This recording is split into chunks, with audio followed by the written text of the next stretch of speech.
සෑම අවුරුද්දකම මැයි මාසේ දෙවන සෙනසුරාදා ඒ වගේම ඔක්තෝබර් මාසේ දෙවන සෙනසුරාදා ලෝක පර්යටනික පක්ෂීන් හෙවත් සංක්‍රමණික එහෙමත් නැත්නම් අපිට තේරෙන විදිහට අපේ ව්‍යවහාරයේ තියෙන විදිහට සංචාරක පක්ෂීන් මේ පක්ෂීන්ගේ දිනය හැටියට සමරනු ලබනවා. තම වාසස්ථානවල ඇතිවන කාලගුණික හා දේශගුණික විපර්යාස මගහරවාගෙන තම ආහාර අවශ්‍යතා සපුරා ගැනීම සඳහා විශේෂයෙන්ම සැතපුම් දහස් ගණන් මග ගෙවාගෙන ලෝකේ වෙනත් රටවලට හෝ වෙනත් කලාපවලට මේ පක්ෂීන් පියාසර කරනවා. ඒ වුණත් එවැනි අවස්ථාවලදී මේ සංක්‍රමණික පක්ෂීන්ට මුහුණ දීමට සිදුවන අභියෝගයන්ද බොහෝ සෙයින්ම ඉහළයි. ශ්‍රී ලංකාවටද වැඩි වශයෙන් සංක්‍රමණික පක්ෂීන් පැමිණෙන අතර ඒ කාල සීමාවන් තුල පරිසරයට එක්වන්නේ අමුතුම සුන්දරත්වයක්. අපට මතකයි අපේ කුඩා කාලයේදී මේ සංචාරක පක්ෂීන් අපේ ගෙවත්තේ බොහෝ සෙයින්ම දකින්නට පුළුවන්කමක් ලැබෙනවා. අනිත් පක්ෂීන්ට වඩා විශේෂයක් මොවුන්ගේ තිබෙන නිසාවෙන්ම අපි මේ පක්ෂීන් පිළිබඳව සොයා බලනවා. එවිට මතකයි අපේ වැඩිහිටියෝ අපිට කියනවා මේ පුතේ අපේ රටේ පක්ෂීන් නෙමෙයි, අපේ රටේ කුරුල්ලන් නෙමෙයි, පිට රටවලින් එන කුරුල්ලන් කියලා. එතකොට අපි ප්‍රශ්න කරනවා. ඇයි එහෙම ලංකාවට එන්නේ කියලා. අපිට ප්‍රශ්න ගොඩාක් ඒ කාලෙදී තිබුණා මේ පක්ෂීන් පිළිබඳව. ඉතින් අද මෙන්න මේ සංක්‍රමණික පක්ෂීන්ගේ ආගමනය පිළිබඳව වැඩිදුර තොරතුරු විමසා බලන්නට අපි බලාපොරොත්තු වෙනවා. අපි අද සුභාකිත මැදිරියට ආරාධනා කළේ කොළඹ විශ්වවිද්‍යාලයේ සත්ව විද්‍යා හා පරිසර විද්‍යා අධ්‍යනාංශයේ ජ්‍යෙෂ්ඨ මහාචාර්ය ඒ වගේම පක්ෂි විද්‍යා සහ සංරක්ෂණ ඒකකයේ ප්‍රධානියා ලෙස වර්තමානයේ කටයුතු කරන ජ්‍යෙෂ්ඨ මහාචාර්ය සම්පත් සෙනවිරත්න මහතාට. එතුමන් ඉතාමත්ම තුරුණුවියේ පසුවන බොහෝ සෙයින්ම මේ පරිසරයට ආදරය කරන සත්වයින්ට ආදරය කරන්නට උගන්වන මහාචාර්යවරයෙක්. ඉතින් එතුමාගේ පැමිණීම ඉතාමත්ම ගෞරවාන්විතයි අද දවසේ ගුවන් විදුලියේ අපේ මේ මැදිරියට. ආයුබෝවන් සුබ උදෑසනක් ඔබතුමන්ට. ආයුබෝවන් සුබ උදෑසන. හොඳයි මහාචාර්යතුමනි, අපි මුලින්ම දැනගන්න කැමති පර්යටනික පක්ෂි දිනය එහෙමත් නැත්නම් සංක්‍රමණික එහෙමත් නැත්නම් අපි කියන සංචාරක පක්ෂි දිනයේ වැදගත්කම පිළිබඳව ඔබතුමාගේ. ආයුබෝවන් සුබ උදෑසනක් අපි අසා සිටින සියලු දෙනාට. දැන් කවුරු කාට හරි හිතෙන්න පුළුවන් මට ඔයක නිකන් ඇහුනොත් අපි ගුවන් විදුලියේ ඔය අපි කොහේ හරි ගමනක් යනකොට හරි ගෙදර ඉන්න වෙලාවක ඔහම ඇහෙනකොට පළවෙනියටම ඇහෙන ප්‍රශ්න දෙකක් හිතෙනවා. එකක් තමයි ඇයි මේ පර්යටනික පක්ෂීන්ට එහෙම නැත්නම් මේ කුරුල්ලොන්ට දවසක් වෙන් කරලා තියෙන්නේ කියන ප්‍රශ්නය ඕන කෙනෙක්ට එන්න පුළුවන්. ඒක ඊට තව කෙනෙක්ට එන්න පුළුවන් ටිකක් ඔක ගැන වැඩියෙන් හිතුවොත් ඇයි මේ දවස් දෙකක් දාලා තියෙන්නේ කියලා. ඒක තවත් හේතුවක්. ඔය හේතු දෙක කිව්වහම මම හිතන්නේ අපිට මේ සාකච්ඡාවට හොඳ මේ ප්‍රවේශයක් ගන්න පුළුවන්. පළවෙනි දේ තමයි මේ අපි මේ ලෝකය බෝලයක්. අපි මේ බෝලේ ඇතුලේ තමයි මේ ඔක්කොම සෙල්ලම්. ඇත්තටම බෝලේ ඇතුලේ නෙමෙයි බෝලේ මතු පිටනේ මේ ඔක්කොම සෙල්ලම් කරන්න හදන්නේ. ඉතින් මේ බෝලය මේ විශ්වයේ විදියට හිතුවොත් මේ කුඩා දූවිලි කෑල්ලක්. නැත්තම් කුඩා තිතක්. අපි නිකන් අපේ සෞරග්‍රහ මණ්ඩලයේ විදියට හිතුවත් නිකන් පිම්පොම් බෝලයක් වගේ. එතන ඕක විතරයි අපි දන්නේ එකම ජීවයේ තියෙන තැන දැනට. එතකොට අපි මේක ඇතුලේ ඉන්නේ අපි වෙන තැනක් කොහේ හරි ජීවයේ තියෙනවා කියලා දැනගත්තත් ඒවයි අර දුර ගැන හිතුවාම අර ආලෝක වර්ෂ විදියට කියනකොට අපිට කවදාකවත් එතනට ය아가න්න බැරි වෙයි කියලා දැන් වෙනකොට අපි විද්‍යාව සෑහෙන විශ්වාසයකින් කියනවා ලෝකේ වෙන තැන්වල මේ විශ්වයේ කොහේ හරි තැනක ජීවය ඇති. ඒ වගේම විශ්වාසයෙන් කියන ඒ ජීවය තිබුණාට එතනට අපිට කවදාකවත් ය아가න්නත් බැරි වෙයි කියලා. බුදුදහමෙත් ඔක කියනවනේ. එතකොට මේ අපිට තියෙන්නේ මේ ලෝකේ විතරයි. පළවෙනි ඒක තමයි අපිට දැනගන්න තියෙන ඇත්ත. මේ ලෝකේ අපි බෙදිලා තියෙනවා මුහුදයි ගොඩබිමයි කියලා. ප්‍රධාන වශයෙන්. ඒතර මුහුද කියන්නේ වෙනම ලෝකයක්. ඒකේ ඉන්න සත්තු වෙනම සත්තු කොටසක්, ගහකොළ වෙනම ගහකොළ කොටසක්, ගොඩබිම කියන්නේ තව. ඒතර ලෝක දෙකක් තියෙනවා මේ ලෝකය ඇතුලේ. ඊට පස්සේ අපි ගොඩබිම කියන ලෝකේ ගත්තත්, මුහුද කියන ලෝකෙටත් ඒක සමානයි. හැබැයි ගොඩබිම කියන ලෝකේ ගත්තාම අපි රටවල් විදිහට ඔක ආයි බෙදාගෙන තියෙනවා. ඒවා දූපත් කියලා කියනවා, මහද්වීප කියනවා, රටවල් කියනවා. ඒතර මේවයි අපිට ආවේනික භාෂා, මිනිස්සු කොට්ටාශ, ජන කොට්ටාශ, සත්තු ගහකොළ ඉන්නවා කියලා අපි දන්නවා. හැබැයි දැන් අපි කොච්චර මේ බෝලේ මේ ලෝක බෝලේ නැත්නම් ලෝක ගෝලේ අපි කොච්චර බැඳිලා ඉන්නවද කියලා හිතුවහම අපිට ඒක කිව්ව ගමන් මතක වෙන ඔය එයාපෝට් හැමතැනම තියෙනවා ගුවන් යානා වලින් අපිට යන්න පුළුවන්, නැව් වලින් යන්න පුළුවන්. අපි ඔහොම කියලා හිතනවා. හැබැයි එක සත්ව කොට්ටාශයක් එක සත්ත්ව කොට්ටාශය මම ආයෙ කියන සත්තු මිලියන ගාණක් මේ ලෝකේ ඉන්නවා. ඒකෙන් එක සත්ත්ව කොට්ටාශයක් මේ පක්ෂීන් මේ මුළු ලෝක බෝලෙම එක ජනාවාසයක් විදියට පාවිච්චි කරනවා. අපි දැනුවත් වෙන කිසිම සත්ත්ව කොට්ටාශයක් එපමණම මේ ලෝක බෝලයේ තියෙන ගොඩබිම කලාපය පරිහරණය කරන්නේ නැහැ. ජල කලාපය පරිහරණය කරන ඔය තල්මසුන්, ඔය මෝරුන්, ඔය කැස්බෑව වගේ සත්තු ඉන්නවා මුළු මුහුදු 7ම තමන්ගේ නිවහන කරගත්තු. ගොඩබිම විදිහට ගත්තාම පක්ෂීන් විතරයි මේ සියලුම මහද්වීප මේ සියලුම ගොඩබිම කලාපය තමන්ගේ වාසස්ථානය කරගෙන තියෙන්නේ. අන්න ඒ සත්තුන්ගෙන් සමහරක් ඒ රටවල් වලට හුදකලා වෙලා තියෙනවා. ඒගොල්ලන්ට අපි ආවේනික පක්ෂීන් එහෙම නැත්නම් අර දේශීය පක්ෂීන් විදියට ඒ රටවල් වලට සැලකුණු ලංකාවේ දේශීය පක්ෂීන් විශේෂ 250ක් විතර ඉන්නවා. ඒගොල්ලන් වෙන රටවල් වලට යන්නේ නැහැ. හැබැයි ආවේනික පක්ෂීන් 35ක් ඉන්න ලංකාවේ විතරමයි හම්බ වෙන්නේ. තව 250ක් අපිට ඉන්නවා පක්ෂීන් විශේෂ 500ක් ලංකාවට කියලා අපි හඳුන්වන. ඒකෙන් පක්ෂි විශේෂ 250ක් ලංකාවෙන් බැහැර කලාපවල අභිජනනය කළා. එහෙම නැත්නම් බිත්තර දාලා පැටව හදලා වසරේ මාස 6ක් විතරක් ලංකාවේ ඉන්නවා. ඉතින් අන්නේ යායට තමයි මේ පර්යටනික පක්ෂීන් කියලා කියන්නේ. ඒකේ වැදගත්කම තමයි ඒගොල්ලන් ලංකාවට ගත්තොත් රටවල් 30කින් ආක්ටික් කලාපය, යුරෝපය, රුසියාව, මැද පෙරදිග, ජපානය, චීනය, ඉන්දියාව, කොරියාව ඔය වගේ අපි වටා තියෙන රටවල් 30කින් මේ කුරුල්ලෝ ලංකාවට ඇවිල්ලා මාස 6ක් ඉඳලා යනවා. ඉතින් අර අලංකාව විදියට ගත්තොත්. එතකොට අන්න ඒකින්ද ඒ අය අපි වගේ අර එක රටකට හිර වෙලා ඉන්නේ නැහැ. මුළු ලෝක ගෝලයේම ඇවිදිනවා. ඉතින් ඒකේ හින්දා ගෝලීය ප්‍රජාවට මේ පර්යටනික කුරුල්ලෝ ගෝලීය වැදගත්කමක් තියෙනවා. අපි පස්සේ තව ටිකකින් ඒ ගැන තව ටිකක් කතා කරමු.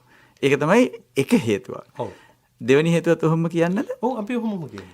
එතකොට දවස් දෙකක් මොකද? ඒකත් ප්‍රශ්නයක් නේ. දැන් වෙන කිසිම දෙයකට දවස් දෙක දැන් ලෝක කම්කරු දිනේ එකක්. නත්තල් එකක්. වෙසක් එකක්. එතකොට අවුරුදු එකක්.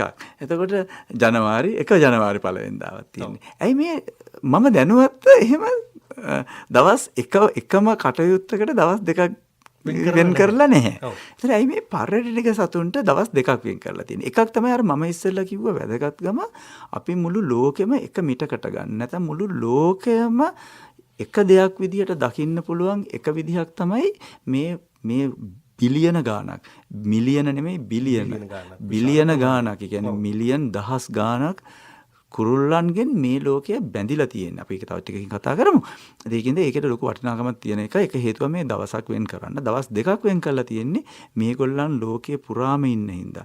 අපි තියෙන සියලුම මහද්වීපවල පැතිරෙන හින්දා, ගමන් කරන හින්දා සහ මුහුදෙත් ගමන් කරන හින්දා ලෝකයේ හැදිලා තියෙන්නේ ගෝල දෙකක් මේ කෝප දෙකක් එකතු වෙලානේ මේ බෝලේ. උතුරු අර්ධ ගෝලයයි දකුණු අර්ධ ගෝලයයි. උතුරු අර්ධ ගෝලයේ ඉන්න කුරුල්ලෝ උතුරු අර්ධ ගෝලයේ සීතල කලාපය කාලයනකොට දකුණට ගමන් කරනවා. එතකොට ඒගොල්ලන් ඒක පටන් ගන්නේ ඔක්තෝබර් මාසේ.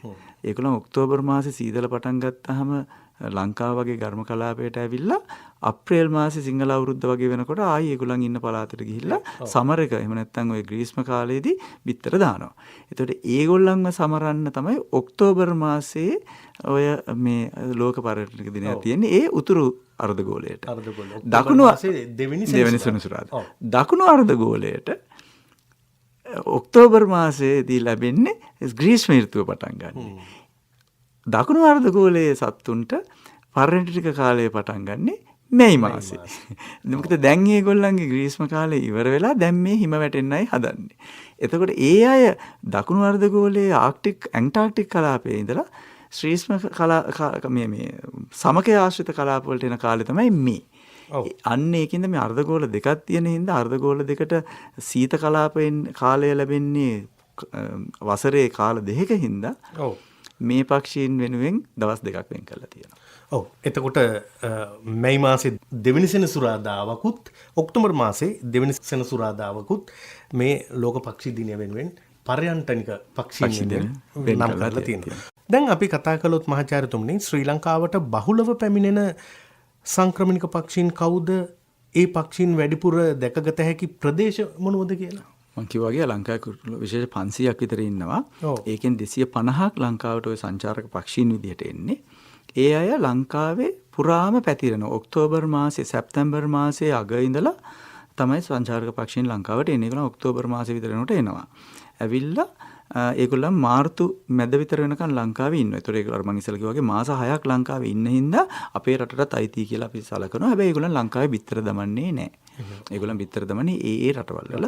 හැබැයි ලංකාවේ තමයි ඒගොල්ලන් පෝෂණය වෙලා ලොකු වෙන්නේ. ඒතකොට මේ අය ගොඩක් අය අවුරුදු 25 20 30 ජීවත් වෙන අය. ඒතකොට ඒගොල්ලන් අවුරුදු හැම අවුරුද්දෙම එනවා. අනිවාර්යෙන්ම එනවා. එන කුරුල්ලෝ එන තැනටමත් එනවා. ඒතකොට අපි සමහර නිරීක්ෂණය කරන ඉවන කුඩා දරුවෝ වෙන දන්නවා ඒගොල්ලන්ගේ වත්තට එන සුදුරෙදු හෙරා, වත්තට එන අවිච්චියා, වත්තට එන බිඟුහරයා හැම අවුරුද්දෙම එනවා කියලා. සමහරු කියනවා අනේ පහුගිය අවුරුදු 10 විතර ඇවිල්ලා හිටියා දැන් එන්නේ නැහැ කියලා. ඒකම කුරුල්ලා තමයි ඇවිල්ලා ඉපදියා මැරෙන්නේ නැති. අන්න ඒ වගේ එකම දැන් තමන්ගේ ගෙවත්තට එනවා නම් සුදුරෙදි හොරෙක් එයා එන්නේ ඔය සැප්තැම්බර් ඔක්තෝබර් මාසේ ඇවිල්ලා ආයු මාර්තු මාසේ නැති වෙලා යනවනම් අන්න ඒ සංචාරක කුරුල්ලෙක් ගොඩක් වෙලාට එකම කුරුල්ලා තමයි හැමදාම ඉන්නේ. ඊළඟට කොහෙද මේගොල්ලන් ඉන්නේ? මේගොල්ලන් ගෙවතු වලට එනවා ලංකාව පුරාම. මේගොල්ලන් වනාන්තර වලට යනවා. මේගොල්ලන් බලන්න පුළුවන් පහසු තැනක් තමයි තෙත්බිම්. තෙත්බිම් වලටත් යනවා. ඒතකොට තෙත්බිම් වලට එන සංචාරක පක්ෂීන් තෙත්බිම් වලට විතරයි යන්නේ. ගෙවතු වලට එන අය ගෙවතු වල විතරයි ඉන්නේ. කැලෑ වලට එන අය කැලෑ වල විතරයි ඉන්නේ. කැලෑ වලත් කඳුකරයට යන අය කඳුකරයට යනවා. පල්ලෙහාට එන අය පල්ලෙහාට යනවා. දැන් උතනින් සමහර අය ඉන්නවා. දැන් ඔය එක උදාහරණයක් තමයි කාශ්මීර මැසිමාරා කියන එකේන කාශ්මීරයේ විතරයි බිත්තර දාන්නේ. ලෝකේ වෙන කොහෙවත් නැහැ. එයා එතන ඉඳලා පියාඹගෙන ඇවිල්ලා අපේ තලව කැලේ, හැටන්, නුවරඑළිය වගේ කාශ්මීරේ වගේම පරිසරයක් තියෙන ඒ වගේම කඳුකරේ විතරයි ලෝකේ ඉන්නේ. 32ක ඉන්නේ. ඒ අතර කිලෝමීටර් 2000ක් පියාඹනවා. ඉතින් මොනකුන්ද මොන වගේ කුරුල්ලෝද මේ?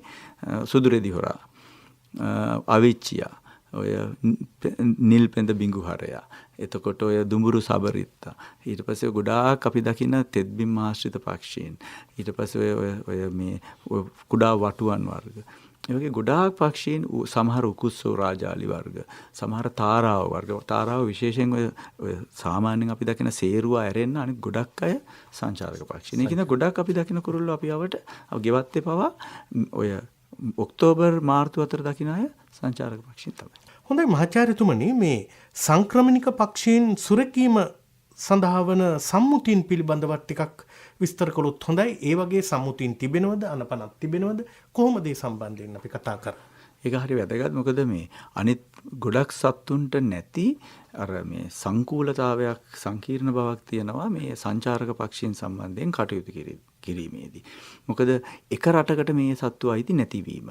මේගොල්ලන් බිත්තර දාන්නේ එක රටක, ගමන් කරන තව රටවල් සමූහයක් කරා, ඊට පස්සේ මාස 6ක් ජීවත් වෙනවා අපේ ලංකාව වගේ රටවල් වල. ඉතින් ඒකින්ද ලෝකේ ප්‍රතිපත්තිමය තීරණ වලට ඇවිල්ලා තියෙනවා මේ සංචාරක පක්ෂීන්. මොකද ඒගොල්ලන් අපේ ජෛව විවිධත්වයේ, මේ ගෝලීය ජෛව විවිධත්වයේ වැදගත් සංඝටකයක්. අර මං කිව්වා වගේ අර සතුන් හැම සතාම නොකරන අමුතුම දෙයක් කරනවා. ඒගොල්ලන් මේ අපේ පෘථිවිය බැඳ ගන්නවා, මේ පෘථිවිය යා කරනවා අමුතුම විදියකට. එතකොට අපි උදාහරණයක් ගත්තොත් අපි පාවිච්චි කරනවා මේ අර sannivedana මේ සැටලයිට් ටැග්ස්, එහෙම නැත්නම් චන්ද්‍රිකා කේත මේ සමහර පක්ෂීන්ට සවි කරලා අපි ඒගොල්ලන් කොහෙද යන්නේ කියලා බලනවා ලංකාවේ ඉඳලා. ඒ සම්බන්ධයෙන් අපි ගෝලීයව අපි ඒකේ ප්‍රමුඛයෙක්. එතකොට අන්න ඒ පර්යේෂණයේ කොළඹ විශ්වවිද්‍යාලය සම්බන්ධ වෙලා මේ අපේ පර්යේෂණාගාරය පක්ෂි සංරක්ෂණ සංසදයේ ප්‍රධාන වශයෙන් එක කරන්නේ. ඒතර අපි ඒකේ දකින්න දේ තමයි දැන් මන්නාරම ගත්තොත් මන්නාරම ඔය මාළු ආඩිවල ඒ මාළු ඉවත දන මාළු කකා එම මාස 6ක් ඉන්න මේ කුරුල්ලෝ මන්නාරමෙන් පිටත් වෙලා කිලෝමීටර් 10000ක් ගිහින් ඉන්නේ අර ද්‍රව කලාපයේ රුසියාවෙත් උඩම සීතල අර හිම දිය වෙන තැන්වල මේ ශ්‍රීෂ්ම ඍතුවේ සීතල හිම තට්ටු දිය වෙන තැන්වල ඇති වෙන වතුර වලවල් වල එහෙ ඉන්න අර පිනිමුවන් එක්ක දඩයමේ යන දඩයක්කාරයොත් එක්ක තමයි ඒගොල්ලන් ඉතිරි මාස 6 ඉන්නේ. ඉතින් එතකොට ආක්ටික් කලාපයේ දඩයක්කරුවන් සහ මසුන් මරන්නන් එක්ක මාස 6ක් ඉන්න සතා අපේ ලංකාවේ දීවර ප්‍රජාවත් එක්ක මාස 6ක් ඉන්න. ඒ විදිහට මේ ලෝකයේ අමුතුම විදිහට මේගොල්ලන් යා කරනවා. අපි කුඩා දූපතක්ය අපි මේ හුදකලා වෙච්ච කොදෙව්වක්ය කියලා හිතන් හිටියට සත්තු මිලියන් ගාණක් හරහා අපි මුළු ලෝකෙටම යොමු වෙනවා. අපේ ලංකාවට එනවා අප්‍රිකාවේ ඉඳලා කුරුල්ලෝ. ලංකාවට එනවා ඕස්ට්‍රේලියාවේ ඉඳලා කුරුල්ලෝ. ලංකාවට එනවා ජපානය, රුසියාව, මොන්ගෝලියාව, චීනය, ඉන්දියාව, හිමාලය. ලංකාවේ සමහර එන කුරුල්ලෝ බිත්තර දාන්නේ හිමාල කඳු වැටියේ අඩි 20000ක් උඩ. බිත්තර දාලා ලංකාවට එනවා. ඇවිල්ලා ආයි යනවා. ඉතින් මේ විදිහට මේක බැඳෙනවනේ. දැන් මේ අයව සංරක්ෂණය කරන්න ගියාම ලංකාවේදී ඒගොල්ලන්ට තියෙන තර්ජන තමයි අර මං ඉස්සෙල්ලා කිව්වා වගේ සුළං මෝල්, වන විනාශය, ඔය මේ සතුන් ඔය බලල්ලු මිනිස්සුන්ගෙන් වෙන කරදර අර මේ විශේෂයෙන්ම වනාන්තර තෙත්බිම් කොට කිරීම මේ වගේ කටයුතු. හැබැයි ඒවෙන් ඒගොල්ලන් බේරුණොත් ඒගොල්ලන් තර්ජන තියෙනවා ඒගොල්ලන්ට යන පාරේ. යන පාරෙත් ඒගොල්ලන් විටින් විට නවතින්න ඕනේ. ඒ යන පාරේ සුළං මෝල් තිබුණොත්, ඒ යන පාරේ විදුලි රැහැන් තිබුණොත්, ඒ යන පාරේ දඩයන් කරොත් මිනිස්සු සමහර පළාත්වල මිනිස්සු ඒගොල්ලන් පාරම්පරිකව ඒගොල්ලන්ගේ විනෝදාංශය තමයි මේ යන සතුන් දහස් ගණන් රංචු වලට වෙඩි තියන එක නේ. කීයක් වැටෙනවද කියලා ගණන් කරන එක. ඒක නිකන් විනෝදාංශයක්. ඉතින් දැන් අපේ වාසනාවට අපේ රටේ මිනිස්සු එච්චර දරුණු නැහැ. ඉතින් ඒ වගේ. ඉතින් ඒ ඔක්කොම ඒගොල්ලන්ගේ තර්ජන. ඊට පස්සේ ඒගොල්ලන් බිත්තර දාන්න ගියාම ඒ ප්‍රදේශවල තියෙන තර්ජන තව බිත්තර කැඩීම, බිත්තර එකතු කරගෙන විනාශ කිරීම, ඉතින් ඔය වගේ ප්‍රශ්න තියෙනවා. මේව සංරක්ෂණය සඳහා CMS කියලා Convention of Migratory Species. එහෙම නැත්නම් පර්යටනික සතුන්, පක්ෂීන් විතර නෙමෙයි මාළු, තල්මසුන්, කැස්බාව වගේ සතුත් ඇතුළු පර්යටනික සතුන් සඳහා වන ජාත්‍යන්තර සම්මුතියක් තියෙනවා. ඒ සම්මුතියට ශ්‍රී ලංකාවත් අත්සන් කරපු රටක්. ඒ CMS එහෙම නැත්නම් Convention of Migratory Species. එහෙම නැත්නම් මේ පර්යටනික සතුන් සම්බන්ධ වන එක්සත් ජාතීන්ගේ සම්මුතියෙන් අපි බැඳිලා ඉන්නවා. මොන කොයි රටෙන් සතෙක් ආවත් ඒ සතාව පරිස්සම් කරලා ආයි රටට යවන්න. හොඳයි. ඇත්තටම අද දවසේ අපි කතා කළේ මෙතෙක් අපි ඊතරම් අවධානයක් යොමු නොකරපු ඒ කාලාන්තරයක් තිස්සේ අපේ රටත් එක්ක බද්ධ වෙච්ච සත්ත්ව කොට්ටාශයක් පිළිබඳව. එසේත් නැත්නම් මේ සංක්‍රමණික පක්ෂීන් පිළිබඳව. එහෙම කතා කරන්නට අපිට නිමිත්ත හැටියට ආවේ හැම අවුරුද්දකම මේ මාසේ දෙවන සෙනසුරාදාත් ඔක්තෝබර් මාසේ දෙවන සෙනසුරාදාත් ලෝක පර්යටනික පක්ෂීන් එහෙම නැත්නම් සංක්‍රමණික එහෙම නැත්නම් සංචාරක පක්ෂීන් දිනය සමරනු ලබනවා. මෙන්න මේ වෙනුවෙන් තමයි අද දවසේ අපේ කතා බහ මෙලෙසින් ඔබ හමුවේ තබන්නට බලාපොරොත්තු වෙන්නේ. අද අපි ආරාධනා කළේ මේ සම්බන්ධයෙන් කතා බහ කරන්නට මේ විෂය සම්බන්ධයෙන් ප්‍රාමාණික දැනුමක් ඇති කොළඹ විශ්වවිද්‍යාලයේ සත්ව විද්‍යා හා පරිසර විද්‍යා අධ්‍යනාංශයේ ජ්‍යෙෂ්ඨ මහාචාර්ය වගේම පක්ෂි විද්‍යා සහ සංරක්ෂණ ඒකකයේ ප්‍රධානියා ලෙස කටයුතු කරන ජ්‍යෙෂ්ඨ මහාචාර්ය සම්පත් සෙනවිරත්න මහත්මයාට. ඉතින් ඇත්තටම ඔබතුමන් අද දවසේ මේ පිළිබඳව අපේ රටේ ජනතාව දැනුවත් කිරීම සම්බන්ධයෙන් අපි නොදන්නා කරුණු බොහොමයක් අද දවසේ දැන කියා ගන්නට අපිට පුළුවන්කමක් ලැබුණා. ඒ සියල්ලන්ම වෙනුවෙන් ඔබතුමාගේ මේ පැමිණීම ඉතාමත්ම ගෞරවාන්විතයි අද දවසේ අපිට. ඔබතුමාගේ පැමිණීම වෙනුවෙනුත් අද වැඩසටහන සැරසීම වෙනුවෙනුත් තොරතුරු කියා දීම වෙනුවෙනුත් ඔබතුමන්ට අපි බෙහෙවින් ස්තුතිවන්ත වෙනවා අද දවසේ මේ සහභාගීත්වය වෙනුවෙන්. ඔබතුමන්ට බොහොම ස්තුතියි. බොහොම ස්තුතියි. අපි ඉදිරි දිනකදී යලිත් මේ පිළිබඳව පුළුල් වශයෙන් සාකච්ඡා කරන්නටත් ආරාධනා කරනවා. ආයුබෝවන් ඔබතුමන්ට. ආයුබෝවන්. නිසසල පරිසරයේ කසලෙන් පුරවන්න එපා. නිවසට කාර්යාලයට පොදු ස්ථානවලට රැගෙන එන දේවලින් ඉතිරි වන කසල පරිසරයට බැහැර කරන්න එපා. දි รา පත් වන දෑ කොම්පෝස්ට් බැරල තුලට පමණක් දමන්න. අනිකුත් කසල අදාළ භාජන වලට පමණක් පහලන්න. කසලින් තොර සුන්දර සෞඛ්‍ය සම්පන්න පරිසරයක් වෙනුවෙන් ඔබේ සහයෝගය ලබා දෙන්න. පරිසරය සුරැකුණොත් ඔබත් සුරැකී. මධ්‍යම පරිසර අධිකාරියේ පණිවිඩයකි. සුභාකිත පුවත්. මධ්‍යම පරිසර අධිකාරිය විසින් සංවිධානය කෙරෙන ජනාධිපති පරිසර සම්මාන වැඩසටහන සඳහා අයදුම්පත් භාර ගැනීම එළඹෙන 2026 මැයි මාස 15 වෙනිදා දක්වා දීර්ඝ කර ඇත. මේ සඳහා කර්මාන්තාංශය, ව්‍යාපෘති අංශය සහ ආයතන, මාධ්‍ය හා සමාජ මාධ්‍ය යන අංශයන් යටතේ අනුවංශ කිහිපයකින් ඉල්ලුම් කළ හැකි වේ. පරිසර සංරක්ෂණයට විශිෂ්ට මෙහෙවරක් සිදු කළ කර්මාන්ත, ව්‍යාපාර ආයතන සහ පුද්ගලින් ඇගීම සඳහා ජනාධිපති පරිසර සම්මාන වැඩසටහන ක්‍රියාත්මක කෙරේ. මේ සඳහා යදුම්පත් www.cea.lk වෙබ් අඩවියෙන් ලබාගත හැකි අතර වැඩිදුර තොරතුරු 072 50 64යි 285 දුරකථනය ඔස්සේ සහකාර අධ්‍යක්ෂකා ආචාර්ය ලක්මිනී රාධිකා මෙනවියද 0.77 79 60 357 අංකයෙන් සහකාර අධ්‍යක්ෂ DMSS බණ්ඩාර මහතාද අමතා දැනගත හැකිය. ඒ වගේම 0.11 287 3447 සහ 0.11 287 22 දුරකථන අංක මෙන්ම 0.11 288යි 89යි 99 ශනික දුරකථන අංකයන් ඔස්සේද මේ පිළිබඳ තොරතුරු දැනගත හැකිය. පසුගියදා මධ්‍යම පරිසර අධිකාරියේ විමර්ශන ඒකකයේ නිලධාරීන් විසින් වෙරළ පවිත්‍රතා විශේෂ වැඩසටහනක් වත්තල දික්කෝවිට මුහුදු වෙරළ ආශ්‍රිතව සිදු කරන ලදී. මෙහිදී වෙරළ අපද්‍රව්‍ය එක්රැස් කිරීමෙන් අනතුරුව වෙරළේ ඇති අවසාදිත ශුද්‍ර ප්ලාස්ටික් විශ්ලේෂණයක්ද සිදු කරන ලදී. මධ්‍යම පරිසර අධිකාරියේ ජලතත්ත්ව රසායනාගාරයේ නිලධාරීන්ගේ සහයෝගය සහිතව සිදු කරන මෙම වැඩසටහන සංවිධානය කරන ලද්දේ සීෆාස් ආයතනය විසිනි. මධ්‍යම පරිසර අධිකාරිය සහ නෙස්ලේ ලංකා සමාගම ඒකාබද්ධව ජගත් පරිසර දිනයට සමගාමීව පවත්වනු ලබන කෙටි වීඩියෝ පට නිර්මාණ තරගාවලිය සඳහා එළඹෙන මැයි මාස 15 වෙනිදා දක්වා කෙටි වීඩියෝ නිර්මාණ භාර ගැනී. පාසල් කණ්ඩායම් අංශය, පාසල් ඒකල අංශය සහ විවෘත අංශය යන අංශ 3 හරහා මේ සඳහා නිර්මාණ යොමු කළ හැක. CEA EPU 79@email.com යන විද්‍යුත් ලිපිනය වෙත සියලුම නිර්මාණ එවිය යුතු වේ.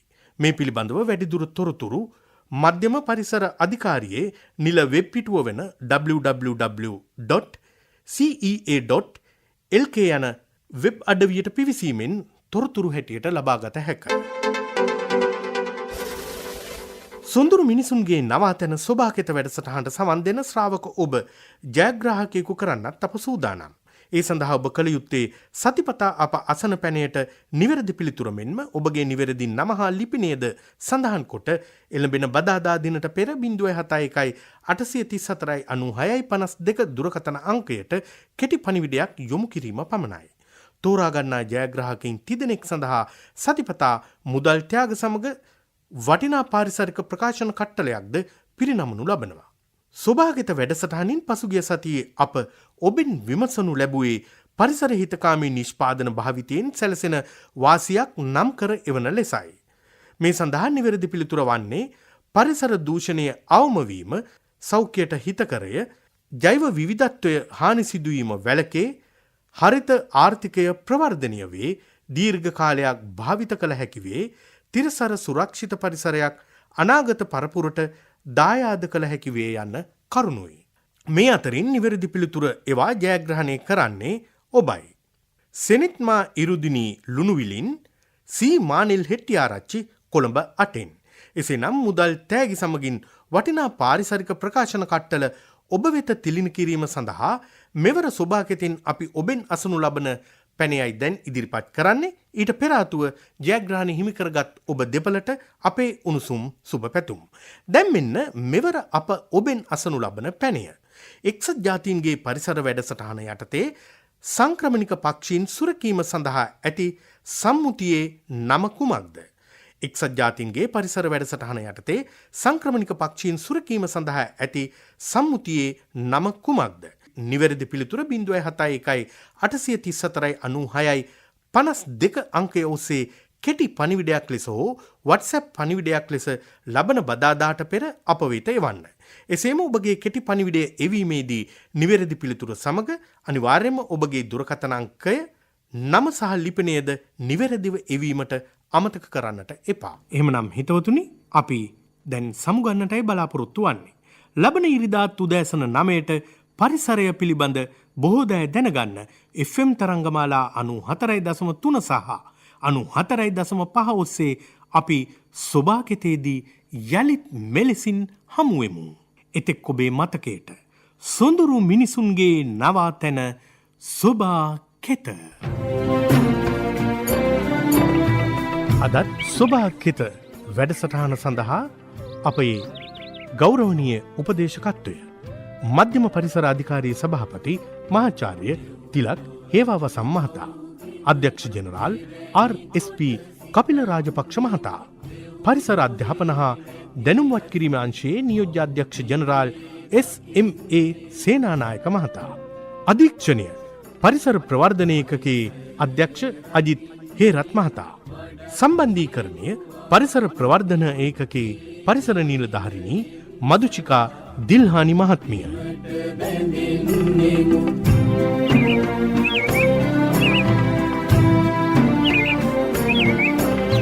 වලාසින්ද ගලායන නදීදිය නිරතුරුය වන උයන් මල් උයන් පල උයන් විසිතුරුය සිසිලසින් පනපුවන